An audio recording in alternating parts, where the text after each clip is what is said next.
Hey everyone, my name is Matt Kloskowski and welcome back to another episode of Your Photo or Look, where I take your photos and I put kind of my style to them. I just go over my editing workflow pretty much from start to finish here. So when I get right to it, I do want to point you to a website. It's onone.com/plus. We have launched something called onOne Plus, which is probably one of the biggest things that we've done. It combines the apps with video training, with very personal styled coaching, if you will. So it's photo critiques, Q&As. I'm in there every single day. This is my baby. This is really what I do, and I'm really excited that it is finally launched. I'd love for you to be a part of it. So go to onone.com/plus. If you scroll down a little bit, you will see that there's a video from me. Best thing you can do is watch that video because it explains it way more than I can here. So I'm just going to jump right into our editing. So let's go ahead and we'll start off with this photo. Great photo. It's kind of looks like a little bit travel type of a photo. Cool. You know, it's neat when you see people kind of making something. What I would do, I think, obviously you can't always control the time of day for this. So really harsh sunlight. What I would do is hit the crop tool and just, we don't need all that. This really tells the story. And honestly, I mean, you could almost go in to that telling the story, but I'll pull back out a little bit here. Get a little bit of that surrounding area. So crop in. So to me, that tells the story. We're gonna have to bump up our shadows a lot, open up our exposure quite a bit, and kind of, to me, I want to be able to see her face here. The rest of this to me is not, I'll hit the whites and blacks, option, or I'll click on my whites, option, or I'll click on my blacks. But the rest of this to me is going to be a little bit more of drawing your attention where I want you to. So I'm going to go to the adjustment brush because Lightroom is where I'm going to do all my exposure, shadow, highlight type of work. I'm going to go to my adjustment brush, bring the exposure down, and I'm going to paint down here at the bottom. All right. I'll probably even paint a little bit onto her clothes, but everything down here toward the bottom. I'm not going to be real particular about it just in the interest of time, but you do have the masking option down there toward the bottom, which will help you keep inside those edges. I'm going to paint all that, and now I can control it. I don't want it to be quite as dark, but I do want it to be dark. I'm going to hit new because I want this to be separate, and I'm going to darken, again, not quite as dark, but I want it to at least be separate that I can darken that background here too. Again, I'm not being as meticulous as I could here just in the interest of time. Use a smaller brush. You can use the auto masking option. That'll help you get in there. Okay, and now I can control that individually as well. And then I'm going to do new one more time, bring the exposure up, and now I'm going to paint in on her face a little bit. Okay, just to brighten her face. And now I can control that. All right. If you go too far, option or alt click puts it into subtract mode, and I can get rid of all that. So that's about the bulk of what I would do inside of Lightroom. And honestly, I think I darken the. I'm going to go back over here to my adjustment brush. I think I probably darken the bottom a little too much, so I pull back on that some.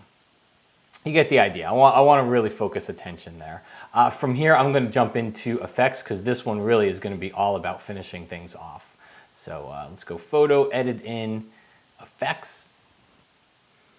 And for me, I don't do a lot of black and white, but for me, this is a good black and white photo. There's nothing, there is some color down here, but to me, this is really about this, and black and white really tells a nice story for a lot of photos like this. So, you can jump down here. Bogart Cool is one that works for it. Bogart Warm is another one that works for it. So there's a couple options for that one here. You can kind of go through here. Minor Glow. Paparazzi. So anything, to me, what I'm looking for, and that's a little bit too contrasty, but what I'm really looking for here is a lot of contrast. I'll probably stick with the, let's go Auto Magic. Let's see how that one looks. You know what? I'm going to go with the warm one. I kind of like the warm one. And then a lot of times when I get over here, I'm not really, I don't have a full, I don't take a long time when I'm converting to black and white. I'll usually just click on the different filters here.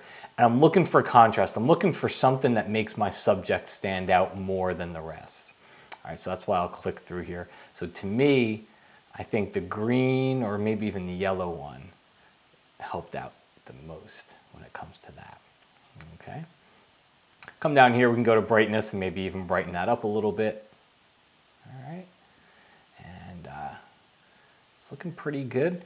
If you wanted to, you could put a frame around this, so some of those frame options look pretty good, but honestly, I think I would leave it here. So let's take a look. You can see that's the before, okay, and that's the after. So I think black and white works really good for something like this. Again, it kind of just helps me draw in toward the subject a little bit. It really simplifies the scene so that all you're seeing is the light and you're seeing the subject here. So that's what it helps me with. So I'll hit apply.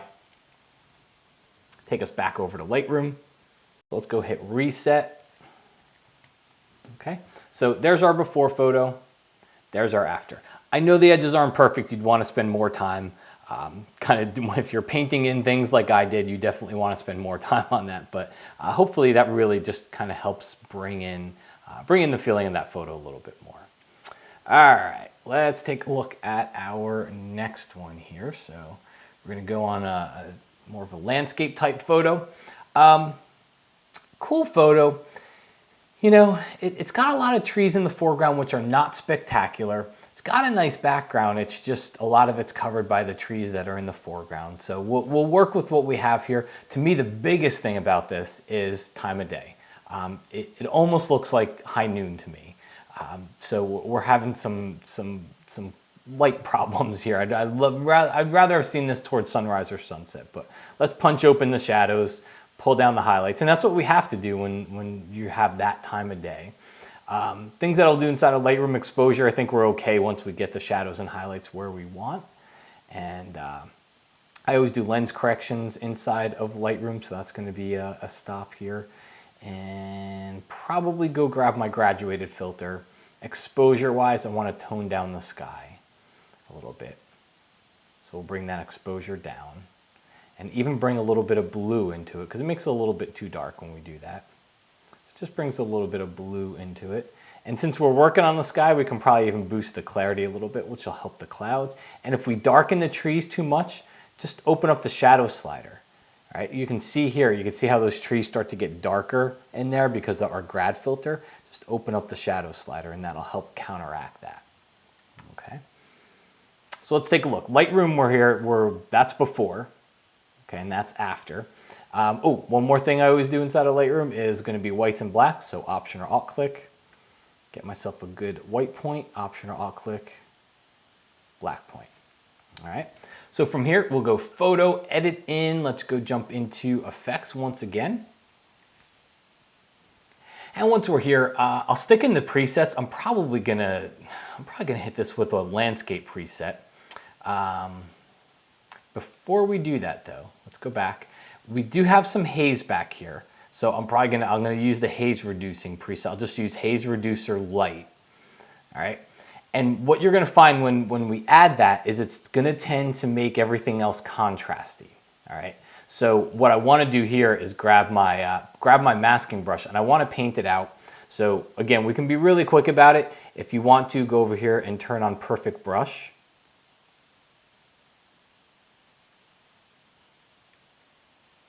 And what that'll do is that'll help restrict it so that it's almost kind of masking along the edge here. I'm just going to run it along the tree line.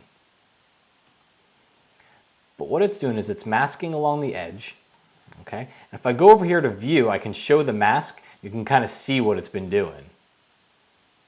So see how it's keeping it from going over the mountains, but it's really sticking behind the trees. And I want to keep it on the trees too, which is why I'm going through all this. But let's go ahead and turn our perfect brush off because once we get that done, I don't need it to be perfect. And it's going to leave little splotches everywhere, so I'll just turn it off.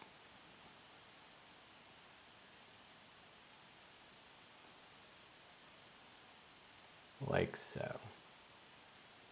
All right, then just view and we can just make it so we don't see the mask. So let's take a look. That's before, that's after. So we did a really good job reducing the haze and we really put a lot of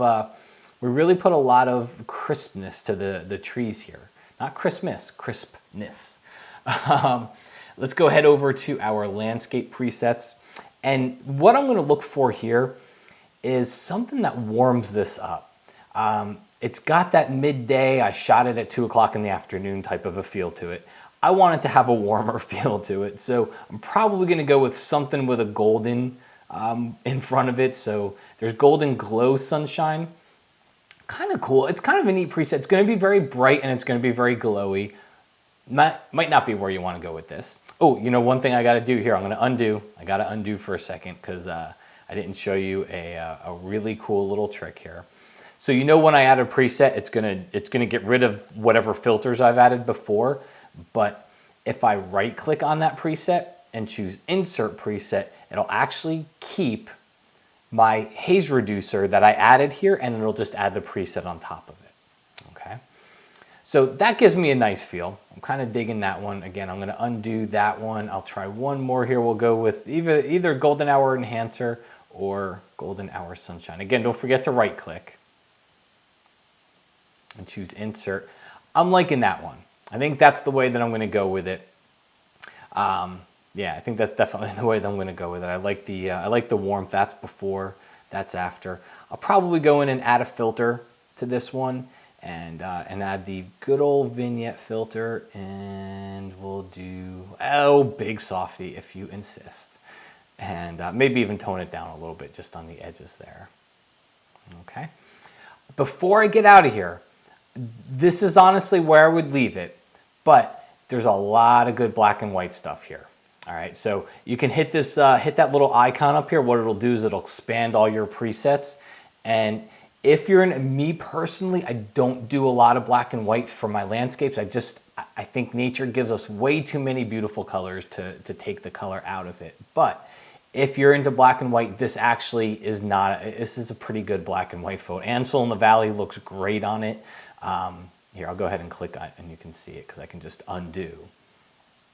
So that's a good option for something like this if you wanted to go the black and white route. Again, I like my landscapes color. So I'm gonna undo and leave it there, hit apply.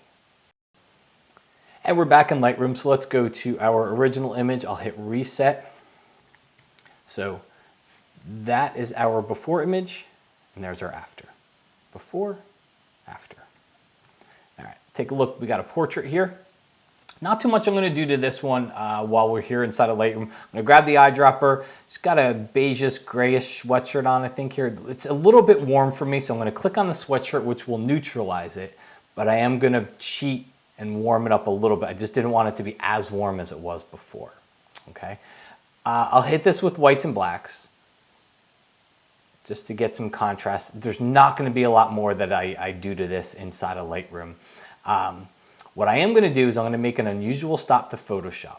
All right, I'll show you why in a second, but we're going to make a stop over into Photoshop for this. Reason being is it's got some distractions.